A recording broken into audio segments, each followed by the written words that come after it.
Hey guys, what's up? It's Stephanie and welcome back to my channel. So in the video today, I'm going to be discussing the topic of long distance relationships.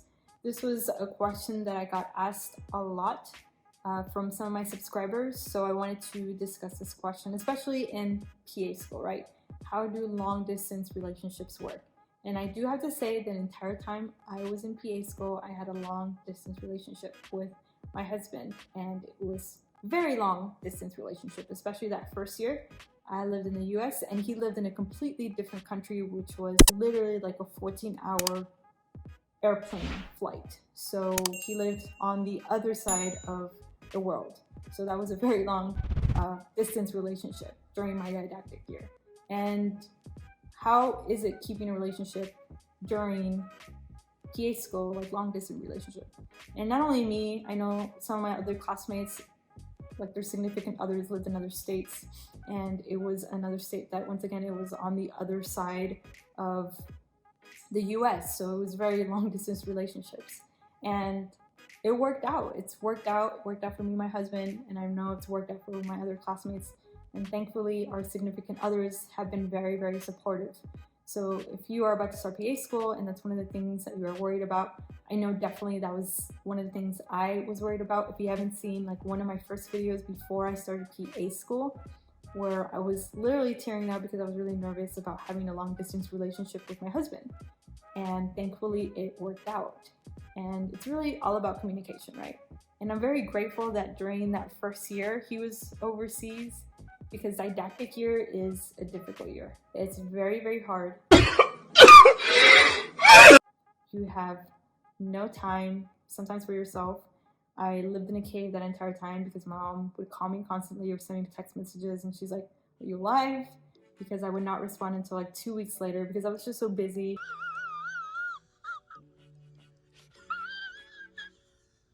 And then during that didactic year, out of your whole PA school, it's possibly one of the most difficult ones. Why? Because you're learning so much information from in a shorter period of time. It's like you're literally drinking water out of a hose, like I've said in my previous videos, because you're learning so much information, you're taking so many classes, such a huge course load, and you want to make sure that you know your information, like you learn your information well, because this is going to set the base of your knowledge, and it's going to help you for your clinical rotations and your PANTs. So this is one of the important years that you ensure that you know everything, not everything, but you know the majority of the information, and you have a good foundation and basis for physiology, pathophysiology, mechanism of action of certain medications, etc. So this is a really important year and definitely one of your busiest years. So I know sometimes it's hard, sometimes it's difficult, and try not to neglect your significant other. But one of my classmates, she was pretty amazing when it came down to her time management. Definitely learned from her in regards to time management. And what she would do is that she set her schedule. Of course, she had class, studying, and then she would set an hour at the end of the day to speak with her significant other. And that was daily. For me, though, it was not daily, it was every other day, because the time zones were different, right? And so whenever he was available, we would call, if I was available, of course, and then speak over the phone. But once again, I did try to limit it to maybe an hour, not less, that hour. And he was very understandable because he knew I was in school. And so communication really is a key, right, with your significant other, and just telling them, you know, what you're going through. And that's another thing. During my didactic year, I definitely cried a lot. There was a time where I failed an exam and I really wanted to quit PA school because I felt like I was not good for PA school. Why did they choose me? I was very doubting myself, and this is where my husband came in and really supported me and was my cheerleader, right, telling me that I can do it. And so this is where your significant other comes into play, right, in regards to helping you pass through PA school. So yeah, long distance relationships are difficult, but they are doable. And most of my classmates, we had that break in December. Like we would have a month break for my program, for example, and they would go back and see their significant other, spend an entire month, and then they come back, right, to school. So it's definitely doable. For me, for example, I had to wait until that summer, so I had not seen my significant other, my husband, for like about a year. and then I ended up flying to go see him, and I was very, very happy.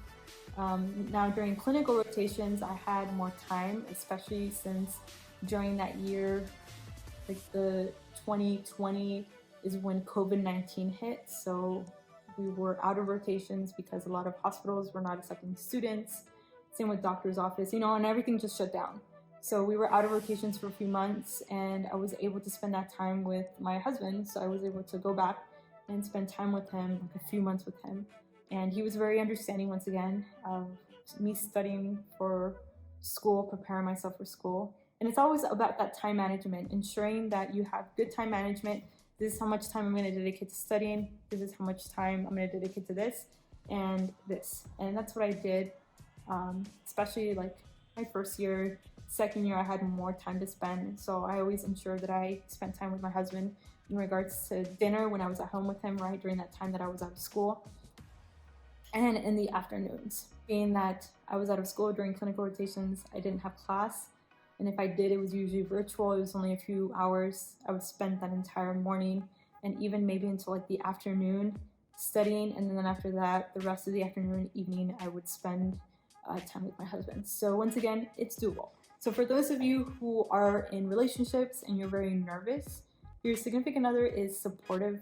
It is doable. And if anything, once you graduate from PA school, you are going to come out as a stronger relationship. And I can definitely say that.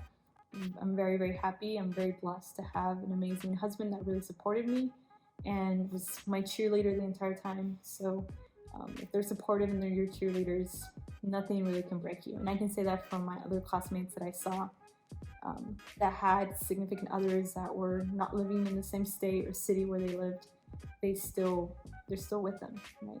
And even some of my classmates that were in PA school and they lived with their husband, right? Because their program was located where they lived, they still didn't see their significant other because they were just so busy with PA school, especially during that didactic year. They were so busy. But once again, their significant other was very, very supportive of them, would cook for them. You know what, honey, I have your food ready. I know you've been really stressed out. Even for me when I would go and visit them. So those are some of the examples. So yes, it's doable. It's like my husband says, I'm in his investment, and that's how they should think about it. It's an investment. Once you graduate, we're gonna have good careers. Okay. So I hope this video was helpful for you guys. As always, if you have any comments or anything like that, make sure you comment below, and I will talk to you guys later. Bye.